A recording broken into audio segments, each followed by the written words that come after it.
এরপরে আশরাফুন নাহার আপনি প্রশ্ন করেছেন, এই মহামারীতে যে সকল মুসলমানরা মারা যাচ্ছে তাদের জানাজা দেওয়া হচ্ছে না এবং কবর দিতেও সবাই দূরত্ব বজায় রাখছে এমন দেখা যায়, এক্ষেত্রে ইসলাম কি বলে, আর তার এই পাপের ফল, এসব কথা কতটুকু যুক্তিযুক্ত। শেষ কথা দিয়ে আগে শুরু করি, এটা কোনো পাপের ফল নয়।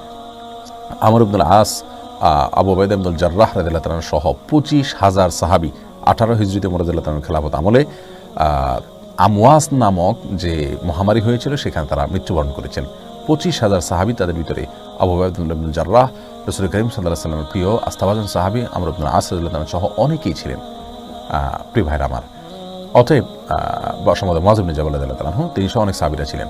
তো যাই হোক, এত সাহাবীরা মৃত্যুবরণ করেছেন, নিশ্চয়ই তারা পাপের কারণে মৃত্যুবরণ করেছেন, আমরা এমনটি বলার দুঃসাহস দেখাবো না।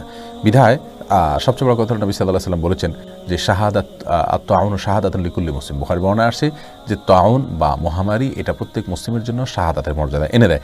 অতএব এটা তাদের অপরাধের কারণে হয়েছে, ব্যাপারটি এরকমভাবে নেওয়া ঠিক নয়। তবে হ্যাঁ, লোকটি যদি বেঈমান হয় অবশ্যই আল্লাহর পক্ষ থেকে শাস্তি হতে পারে, এমনটি আমরা বলতেই পারি, কারণ হাদিস দ্বারা সেমনটি স্পষ্টভাবে বোঝা যাচ্ছে। এরপরে আসি তাদের জানাজার বিষয়। তাদের জানাজা, কবর এবং কাফন দাফন সম্পর্কে আমরা ইনশাআল্লাহ বিদিনা আগামীকাল সকালে আনুমানিক 10টা-11টার দিকে একটা ভিডিও আমাদের পেজে এবং চ্যানেলে যাবে।